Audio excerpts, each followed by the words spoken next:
5, 4, 3, 2. Welcome very, very much to Conversation. A pleasure. Welcome to the program. My dear friend from way back. We even tried to figure out how long that is. 20 years. 20 years, Tony Gronowicz. He's a CUNY professor of history. He's got another book is coming out soon that he's getting to the completion of. We can talk about other matters. And he was also the Green Party candidate for the mayor of the city of New York at one time. 2013. 2013, relatively recent. I guess Jill's still going to run again this year for president on Green, right? That's right, Jill Stein. Yeah, she's great. And absolutely. Anyway, we're going to be talking about his situation. And Tony, it's so good to welcome you once again to Conversation. Thank you again, Harold. Always great to see you and smiling always a pleasure. Face. Yes, always, yes, yeah. Okay, so how about it, Tony? Tell us. You say it's 20 years ago, right? When I first ran for state assembly on the Upper East Side. All right, yeah. In 96 as a Green. Was Green just getting started then, or what's the history of Green? Maybe Green started because it's in a third-party thing that might be well to keep our finger. It started in New York State in 1984, but it really didn't pick up until 96 when Ralph Nader ran the first time for president. Oh, wow. And because he ran for the first time for president, I got involved in the Green Party. Yeah, he was something else. He is a catalytic agent. Yeah, he's still, absolutely, he's still out there, but the point is he doesn't get the publicity that he deserves. Yeah, he's getting older now too. Yeah. But that's not the issue. His Bernie parents Sanders is 73. Right, but Nader makes more sense than Sanders. In every way, and is more articulate. Yeah, he was really, really good. Yeah, he is good, but he doesn't get the kind of. So Nader was really a strong attraction to you in terms of the offering by our society. Well, I would say that most Greens are in the Green Party still because of Ralph Nader, because he ran 3 times. Yeah, right. And not the and among them is Tony Gronowicz. He inspired you. Yes, he did. And do you know him well, or know him? Well, I've met him. I've talked to him. Yeah, right.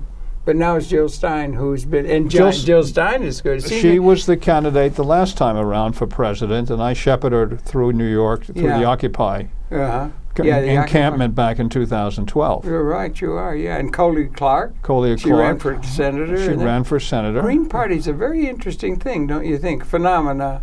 Well, you studied the history of other things, politics. Well, third parties act as catalytic agents for transformation of the two-party system. All right, they either introduce an issue, as let us say the national debt, or actually replace one of the two parties, or help to fragment it, as the Liberty Party did when it helped to fragment the Whigs, who were divided on the question of slavery. The Northern Whigs were for it, the Northern Whigs were against it, the Southern Whigs were for it, and you can't have an important issue like that in one party. Did a new party emerge out of that? The Republican Party. That was the Republican Party. Right. What was that, 60 or so? 1854. 1854, and the first time it ran, it did well, but the second time it ran, in 1860, Lincoln came in with 39% of the votes because the Democrats had 2 conventions. Right. They had 2 conventions, and there was also a third party.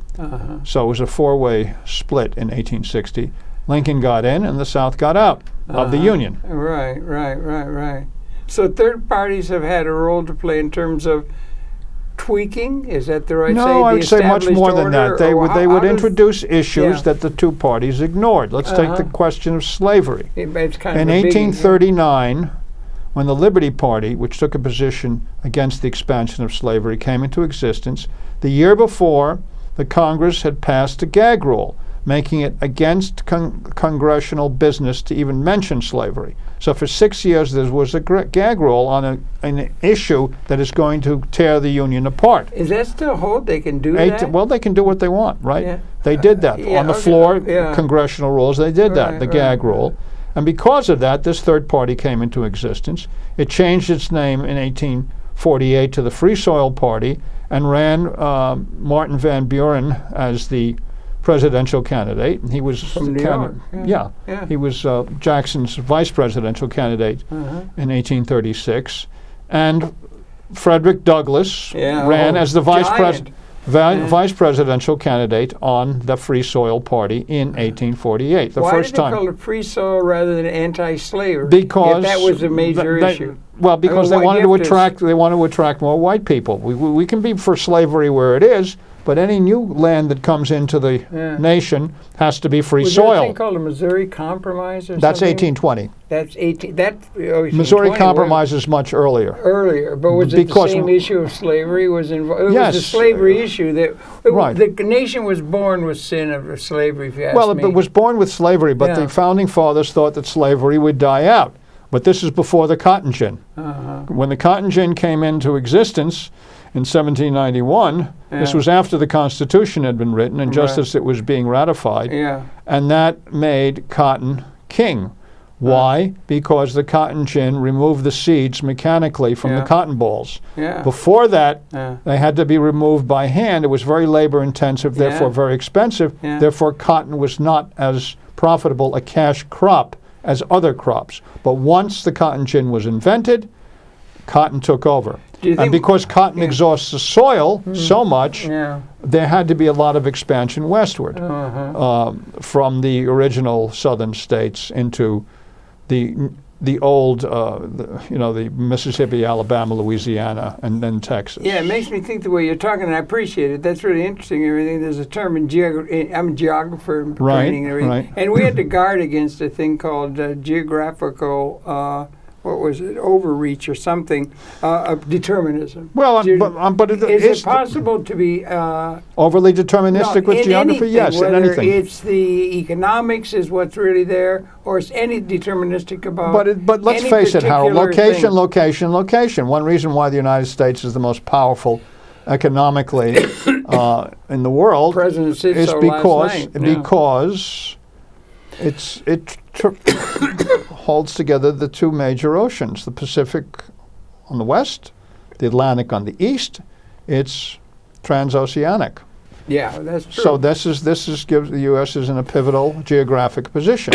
And obviously location is key to the birth of civilization. Well, that sounds like a little bit of economic, geographical determinism. I mean, where does civilization develop? It develops first in river valleys. Always, yeah. Always, humans develop in Africa first, and what's the closest river valley? The Nile. And because it overflowed every year, for thousands of years, you created the stable civilization. Then you have the same situation, the Tigris-Euphrates River, Babylonia, Mesopotamia. Same thing in China with the Yellow River. And the same thing in India with the Indus River that now borders Pakistan and India. So yes, geography is critical to...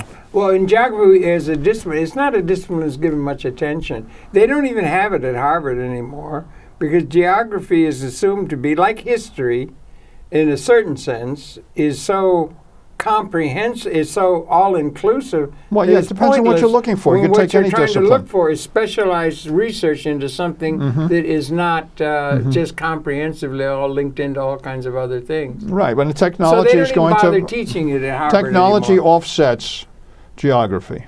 They say develop that. That's a huge show. Yeah, technology offsets technology. Technology offsets the geography. I'm talking about in the modern period, of course. Yeah, right. Yeah. I mean, but look, let's face it. England is an island.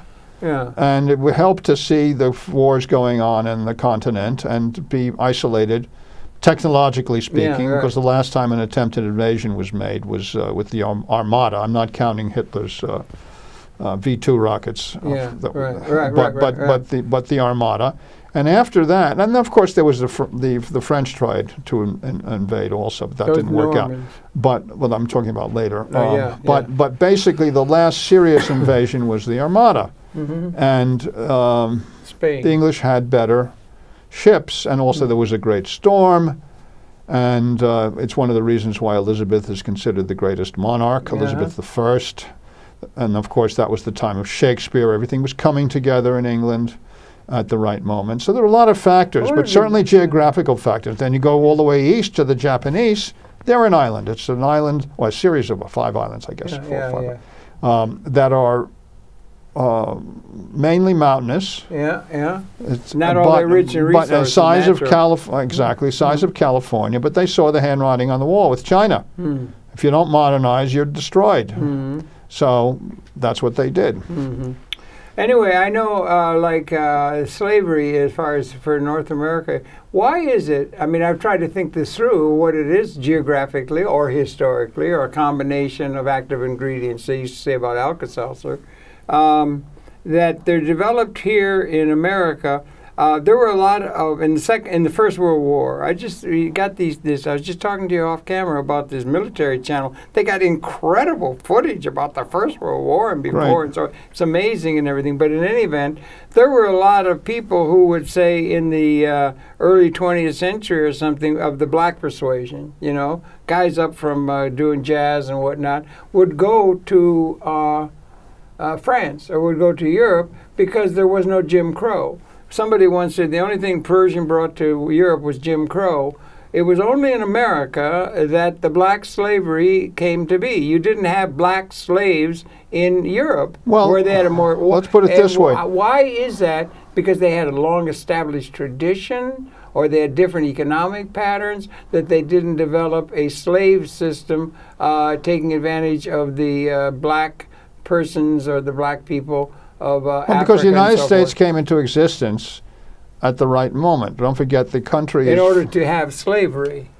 Well, yeah, as an underpinning to their economy. Yes, I mean the English triumphed because they controlled the slave trade. They took over the slave trade from the Spanish, the asiento in 1713. Yeah, but it didn't happen in Europe.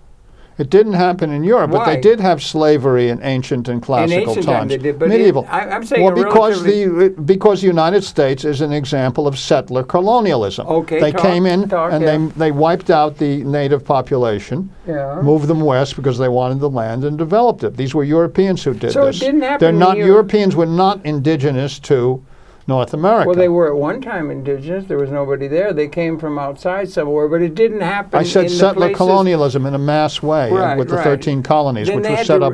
The European influence had to reach out to other parts of the world in order to establish up a slave system with the people they did under colonization. Yes, exactly. That's the difference. So they didn't have it at home. But the point is, the Europeans have. That's right. They didn't have it on. They have their own culture. Interesting. So when that's the French, when the thing. French want to listen to American music, they turn on James Brown. That's the difference. Okay, they have their own music, but music is created. Culture is created. Culture. It's perfect in English, is created by those who are involved in agriculture. And those who were pinned down in agriculture here were the slaves, so they created the culture. So that when the Europeans started to come here en masse, let us say the Irish in the 1840s, and they had to be acculturated to American culture, they had white guys dress up in blackface and have minstrel shows. Minstrel shows become vaudeville, vaudeville becomes Broadway. That's American culture. It's as simple as that. You didn't have that situation in Europe. Yeah, it's just because interesting the agriculture, it was a class structure where the peasantry were downtrodden, and then they became workers, and then we had this class conflict. That you didn't have that here. Yeah. Okay. Let me ask you. You have class conflict here, but but the culture was racialized, and in order for to acculturate Irish, let us say, to American culture, you had these star-spangled minstrel shows, white guys in blackface, and even the first talking film, Al Jolson. He's in blackface. And just take the jazz singer telling you what American culture is. So when you say American culture, you're talking about the culture that African Americans created. Yeah, the development of differentiations of culture and things like that, both geographically and historically, is a really interesting thing to try and get a handle on. Well, I talk about that in my race and class book. Yeah, talk about that. That's the new one. No, that's the old one. The old one, right. That's right. That came out in 98. I talk about race and class in New York City before the Civil War, and I have a chapter devoted to how the culture was created here and how the immigrants, principally at the time that I was looking at before the Civil War, Irish and German, were acculturated to American values. And they were acculturated through using African American music and dance. But if you gave African Americans control of their culture, they'd have control of their lives. So you couldn't do that. You expropriated it, as Stephen Foster did, and then presented it as American. Yeah. Very interesting. Well, that's the history. And that's the sort of thing you're interested in. Could I ask you another tact and everything like that? And this is a little wandering afield. It got cold the other night. Yes. Here. And I'm a geographer. And, Right. you know, the most important geographical map to have in your head is the climate map. Right. That, if you can put everything else on top of that in terms of natural vegetation, everything else is interesting. And there's only very few places where they have climate such as we have here with 4 seasons. It's mostly much more. So anyway, all of that said, but you've got these people, they're called Eskimos, right? And they came, I guess, across Bering or whatever. Some people say boats.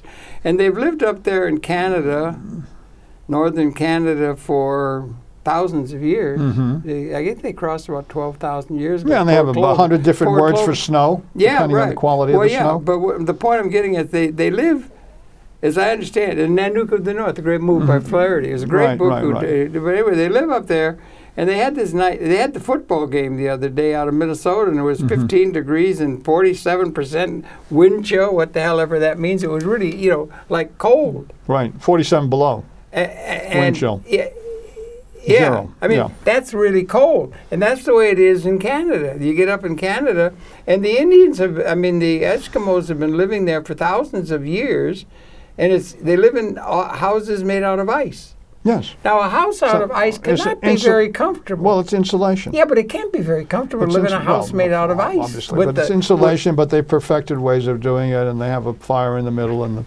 the smoke goes up. Fire in the middle, and the smoke goes up. It's heated on the sides. I mean, it works. They they know how to do it in such a way that they don't require so it's modern comfortable. tools. You can take a hot bath, and you can have a shower. I don't know if they have a hot bath. No, but I mean shower. the modern conveniences of having a house where you got steam heat and all that kind. Anyway, they've been living there for thousands of years now. And it hasn't changed.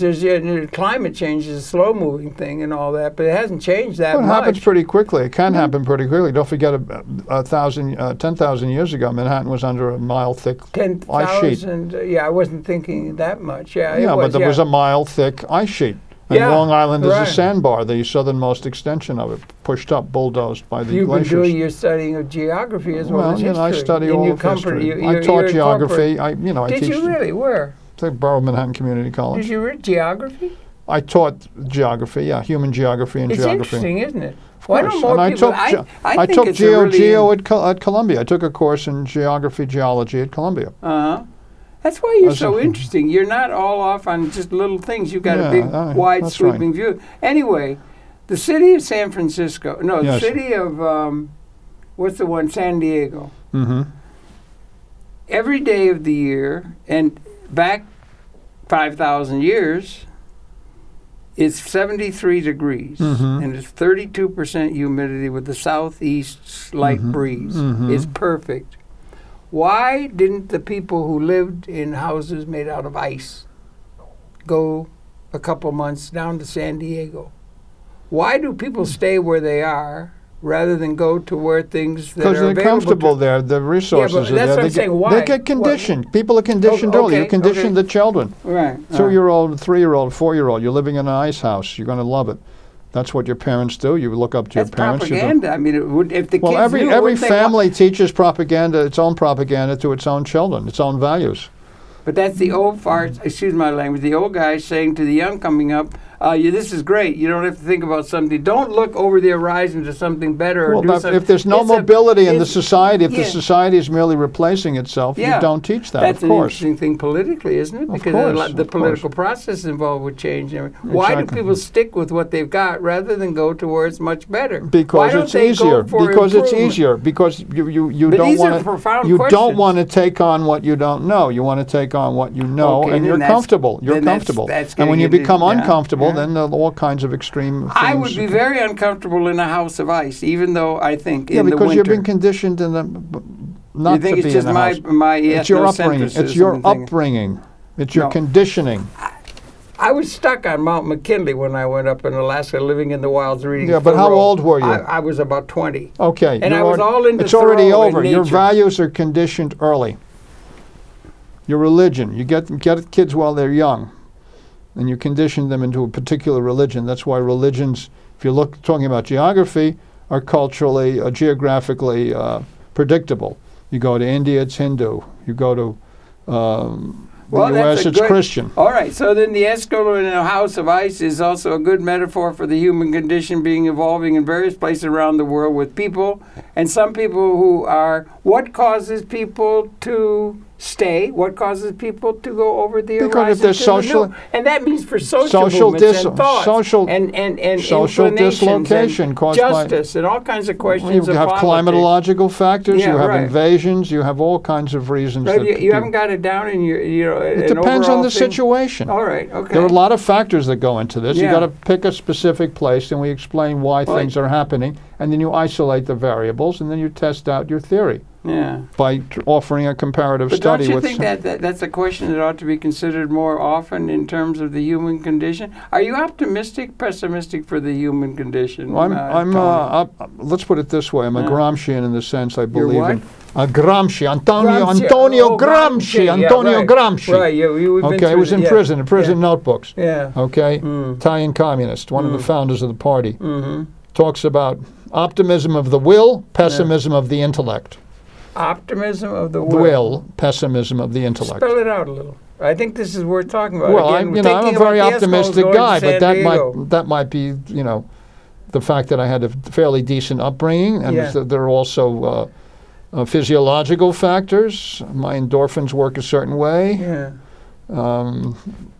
Whereas other people, and I had a great education, so therefore I can see things more clearly than others, and don't get into trouble as often as others. You don't? No. If you're going over the horizon and something new, do people who go over the horizon and do things new get into trouble more than people who stay contented where things are the way they have always been? Well, people who are contented. You understand what I'm saying? Yeah, but we never hear about them. We hear about the people who try to do something different, and those who fail we can focus on. They should have stayed where they were. And those who succeed, path breakers, pioneers, take a chance, succeed big time, then we admire them. So it all depends on the individual variables that go into the analyzing a particular individual's journey through life. Or the human condition writ large, historically and geographically. That's right. So it's something worth thinking about in just abstract terms and everything like that. Yes, I do. I believe in analyzing concretely. That's why I wrote a U.S. history. Not theorizing, but actually writing about what actually happened here and why it happened and why we're in the situation we're in today. So everything isn't all relational.